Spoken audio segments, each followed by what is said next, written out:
Hello Eternum and welcome to KOTT News, Eternum's #1 source for news, and this is the War Report. Tonight's top story, Restless Shore falls to the marauders of Pacific Raven Company. Elysian responds to faction requests late last night and held open cardboard tryouts during the Restless Shore War. As reported live on the card above, Elysian opting for cardboard during this event to really test the new recruits may have backfired, as the mist and mud began to impact integrity and performance. Following the fight, the marauders of Pacific Raven Company were quick to congregate in the town hall for celebration. Elysian leader Viz responded to KOTT News' request to be interviewed. This reporter was assured that this was a necessary measurement, and when asked of future plans, Viz had this to say. Our goal has always been the same since day one, which is to dominate the entire server. I'd say we've done a marvelous job at it so far. As for the future plans of our territories, we plan on keeping the taxes relatively low. And have you found the level of determination in your adversaries to be what you were seeking? Recently there have been some guilds that have stepped up and proven themselves enough for us to consider them worthy opponents. In our previous Everfall victory actually, we realized that sometimes it's not possible to win all day. New World it's headed in an eccentric direction, and we're looking to tie up some buttons in order to adapt to these changes. This reporter was shown those plans under confidence of off the record, so now I know something you don't know yet. But what we do know is that there is another newcomer to the island going by the name Murderous. They seek to claim the region of Morningdale from the forces of regime. Murderous was quick to utilize the now marauder-controlled Restless Shore as a staging ground for assault on Morningdale late last night. As such, they have set up camp and issued a formal declaration to regime, who has hailed Morningdale in the name of the Death Wall and the spark they believe lies beyond. Tune in for complete coverage and reactions from the citizens at 11. Until then, this has been War Correspondent JChalant, KOTT News. Oh, we're on? Good morning, Eternum, and welcome to KOTT News, Eternum's #1 source for news. I'm JChalant. I'm in Everfall early this morning after covering the late matchup last night to report on recent construction on Northern Avenue. As more and more refugees arrive in Eternum, buildings are being converted into higher occupancy shelters. The Syndicate dormitories will take some time to remodel. Dust and debris complaints should be directed to City Hall. High invasion activity tonight, so be sure to get those Tier 5 tasks done early and prepare to mission board late. Tonight, Founding House Running Dawn makes their return to Eternum in a bid to seize Monarch's Bluff from the forces of Elysian. As early arrivals to the island recall, Running Dawn held Weaver's Fin until taken away by Imperial Guard, who have been unable to accomplish what Running Dawn aspires to do tonight. But if they succeed, they will be only the second company to acquire Syndicate land from the forces of Elysian. After that, the company no one expected, not reckoning, surprises Church of Disrespect with a declaration of war for the shores of Cutlass Keys. Recent geological surveys have identified precious alchemical and crafting resources in the marsh flats north of Fort Cutlass. No one was counting on this. No one thought it could happen. Of all the things that people were considering, I don't think anyone was reckoning on me using this line again. Tune in for complete coverage and reactions from citizens at 11. Until then, this has been War Correspondent JChalant, KOTT News. Hello Eternum and welcome to KOTT News, Eternum's #1 source for news, and this is the War Report.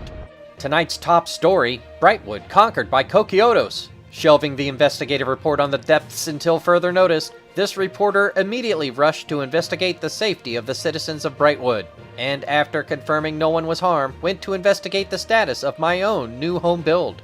Unfortunately, it was ransacked to its foundational state. For now, I carry on, as the news must. At least, they are providing their citizens with firewood through the harshest winter in Eternum's history. So harsh is the harshest winter in Eternum's history that Elite Mercenary Company has challenged the Loyalists for the oil rights to Weaver's Fin. With nowhere to properly shelter this winter, local news reporters have a keen interest on what's going on here, in the Fin. That's not to imply malicious intent, only that the importance of oil reserves is especially impactful during the harshest winter in Eternum's history. In the ironic second matchup, it's a battle for first light as the spice merchants of Dominion defend their trade routes from the Imperial Guard. For the Imperial Guard, this is the third attempt to seize first light, again tonight in the second matchup, and again in the middle of the harshest winter in Eternum's history. Will the third time be the charm? Or will Imperial Guard be kept out yet again? After that, Elysian looks to extend its current never-fall streak to an 8th consecutive hold against the forces of Evora. Quick to use the recently acquired Brightwood to establish a staging ground for assault, the Marauders have executed their rudimentary invasion plan again. How will it fare this time? And finally tonight, after almost a month, the Marauders will attempt to hold onto territory as Pacific Raven Company defends Restless Shore from the zealots of Bugdog. I'm not fond to see it go, what with the constant rain and that thing that happened here, but the news is the news and you go where the story takes you. And the story after the war tonight will be who has a place to shelter in the middle of the harshest winter in Eternum's history. Tune in for complete coverage and reaction from the citizens at 11. Until then, this has been War Correspondent JChalant, KOTT News. Hello Eternum and welcome to KOTT News, Eternum's #1 source for news. And this is the War Report. Today's top story, expansive corruption leaks through the world of Eternum and beyond cause trading network issues. Acting on a tip from a reliable source, KOTT news crews met with a forward scout who had been investigating the source of corruption in Restless Shore. Are you Titus? Keep your voice down! What have you found so far? Nothing good. More corrupted. Then that sounds like where the news is. What? You're going in there? That's wild. You're stronger than you look. Properly briefed, we prepare to enter the depths hidden behind the waterfall, and we'll bring you more on this story as it develops. JC? Thanks, JC. Good luck in there. Only one simulated fantasy combat resolution tonight, and it's the forces of Kokiotos trying to lay siege to the hamlet of Brightwood and the forces of Primordus Virtue. This will be Kokiotos' 5th attempt to capture a region here in Eternum, and with each attempt, their resolve and ambition has grown, and now they're coming to the deep woods, in the middle of the harshest winter in Eternum's history, and they're hoping the bears are hibernating.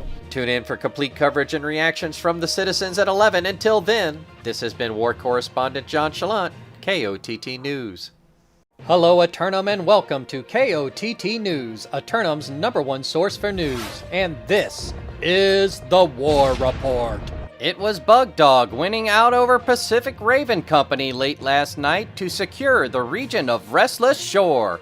This reporter was able to get the scoop on both their motivation and goals. Good evening, my friend JChalant, KOTT News. Could you enlighten us as to your motivation for securing Restless Shore? The biggest reason is there's a lot of rabbits here, and we're trying to just preserve the rabbit population. It's just very important to us. And do you have plans for additional regional acquisitions in order to control Warren and Arbor development? I don't know. The verdict's out on that one. Right now we're just trying to have some fun, and if we see something we like, we're gonna take it. Is there anything else you would like to add to the citizens of Eternum? I just want to thank my team over here. I want to thank my mom, my dad, my brother, all 7 of my uncles, my aunt, Hound FPS, crazy bastard, Steel, Asuna, who's our governor. I want to thank DJ, Etheria, Vaz, Costin, the whole team. There's a lot of dudes that put in a lot of work here today, and thank you. Good night! This just handed to me. Church of Disrespect breaks its long vow of silence to speak to KOTT News. We go now live to that moment. It's been a long journey over the last couple of years here. As the Church of Disrespect, we came to this new continent, this new world, expecting to have something, that we could call our home, to feel comfortable at, to be able to relax, to be able to enjoy, a paradise in a new. And since day one, right, since the very first day, That new world has been discovered. We've owned the shores of Cutlass Keys. And since that very first day, we've had nothing but turmoil and combat. Pirates doing nothing but raiding our homes. Anything that we had that we've brought, right? Our remaining rations. So we just continue to hold fast, remain strong, hold tight. And to this day, I'm proud to say that my crew has remained to not only have held control of Cutlass Keys, but has been able to progress and move forward into the swamps of Weaver's Fen. The first time that we've touched those oily, disgusting swamps, we've maintained control. And we've continued to progress moving forward. As much as we've seen these beautiful purple, royal individuals snubbing their nose to us that claim themselves to be Blood of Elasian or Elasian the Fourth or Elasian the Fifth, we just tried to hold steady and make sure that at least what we've had our hands on, that we've been able to maintain. And I'm looking forward to making sure that nobody else comes into the paradise that what we call Cutlass Keys. We continue to maintain that control. And there you have it. I dare say that today, the Covenant Gauntlets have been thrown down. This has been War Correspondent JChalant, KOTT News. Hello, Eternum, and welcome to KOTT News, Eternum's #1 source for news. And this is the War Report. A brief reprieve from war last night as the forces of Elysian hosted a beach party off the shores of Ebonscale. Following the opening ceremonies, the 5-on-5 single elimination tournament began. And when the dust settled, one group stood victorious and vowed to defend their championship again in the future. Following the event, KOTT News was asked to preside as judges for a post-tournament fashion show. And while we were all winners for having fun while others fight, in the end, one outfit was chosen above all. Following the event, all participants retreated to the healing hot springs to get out of the cold and rest up. But there is no rest for the other factions tonight as two unique events unfold.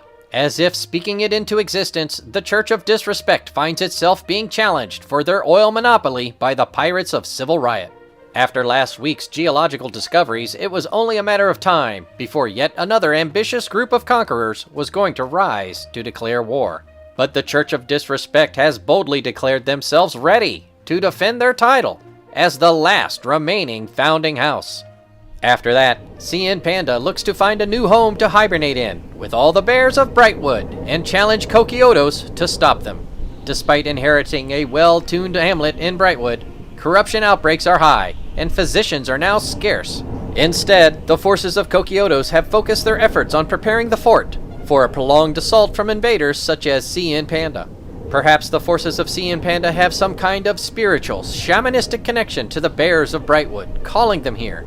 In any event, they will have 30 minutes to prove their might against the entrenched forces of KOTT, if they want someplace to sleep during the harshest winter in Eternum's history. Tune in for complete coverage and reactions from the citizens tonight at 11. Until then, this has been War Correspondent JChalant, KOTT News. Hello, Eternum, and welcome to KOTT News, Eternum's #1 source for news. And this is the War Report. Tonight's top story, Civil Riot pirates successfully plunder the region of Cutlass Keys. Accepting the Church's challenge, Civil Riot becomes the answer to the trivia question, who fell the final founding house? To their credit, Civil Riot has begun distributing firewood for the harshest winter in Eternum's history. And speaking of history, who would have believed that in less than 3 months, the entire dynamic of Eternum would change so dramatically? This marks the turning point between opening day triathletes to the island and the new wave of refugees casually swimming ashore. What happens next is the story KOTT News shall report on, for when an unstoppable LARPco meets an immovable LARPco, they yield to the heart of the contenders. KOTT News was able to secure an interview with Church of Disrespect while they were escorting refugees from Cutlass Keys. Could you tell us a little bit about what happened during the war? There were a couple of issues, a lot of critical mistakes that we made. Some bad calls were made. We faltered at the last moments, but we will be back. Don't you worry. Before moving on to tonight's events, some corrections to make on yesterday's War Report. Due to technical difficulties, last night's matchups between No Mercy X and Regime, as well as Evora and Bugdog, were inadvertently omitted. KOTT News regrets this deeply, as we appreciate the effort that goes into maintaining and holding a fort. We also appreciate how much effort goes into pushing a region into conflict and declaring war in the first place. KOTT News will endeavor to report on future conflicts as diligently as our technology allows. And speaking of allows, surely Elysian won't, tonight, as newcomer, Lost Homeland attempts to seize the hot springs of Ebonscale. Little is known about this up-and-coming religious organization, other than they have an admittedly cool company name and a photogenic icon.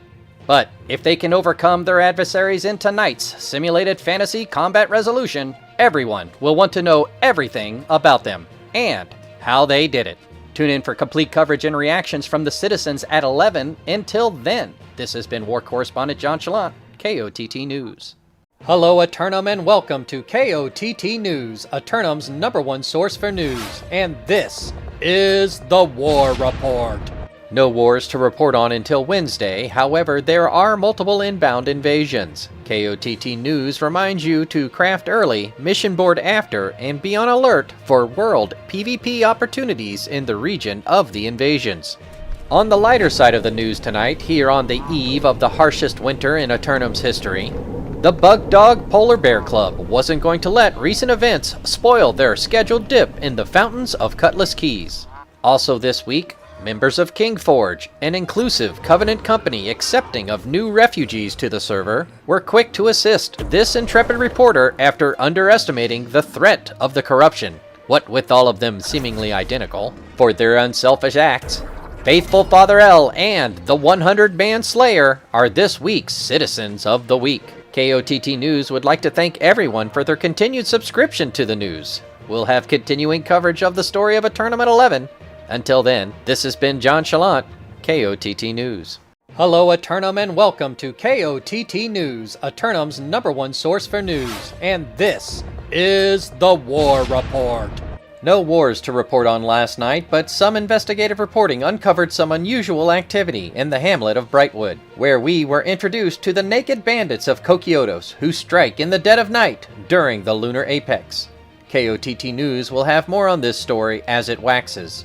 4 officially sanctioned LARPCO simulated fantasy combat resolutions tonight. Starting things off will be Primordus Virtue laying siege to the Loyalists for the oil fields of Weaver's Fen. However, recent developments to the reserve oil supplies in Cutlass Keys have redoubled the defensive posture here in the Fen. Will the forces of Primordus find footing in the Fen? Or have the Loyalists secured their stronghold completely in order to prepare for the harshest winter in Eternum's history? After that, newcomer Huntsmen attempt their first official war against the forces of Elysian for control of Windsward. Less a marauding group of pirates and more an organized group of forest hunters, Huntsman appears more tactically capable of providing a sustained assault. But will that matter against the forces of Elysian? Then at 8, it's the Spice Lords of Dominion once again defending their port town, this time against the forces of Evora. This will be the 10th hold attempt for Dominion, who have quietly maintained their position to the south, cultivating their cinnamon and nutmeg. But will that matter to the forces of Evora? And finally tonight, the Marauders of Pacific Raven Company challenge the Iron Chefs of Reekwater to a Shokugeki. Once again, the fishmongering seaport of Reekwater comes into conflict as 2 competing ideologies come to a head. Elysian would continue to cultivate the outstanding fishing resources for cooking. But will that batter deep fry the forces of Pacific Raven Company? Tune in for complete coverage and reactions from the citizens at 11. Until then, this has been War Correspondent JChalant, KOTT News. Hello, Eternum, and welcome to KOTT News, Eternum's #1 source for news, and this is the Peace Report.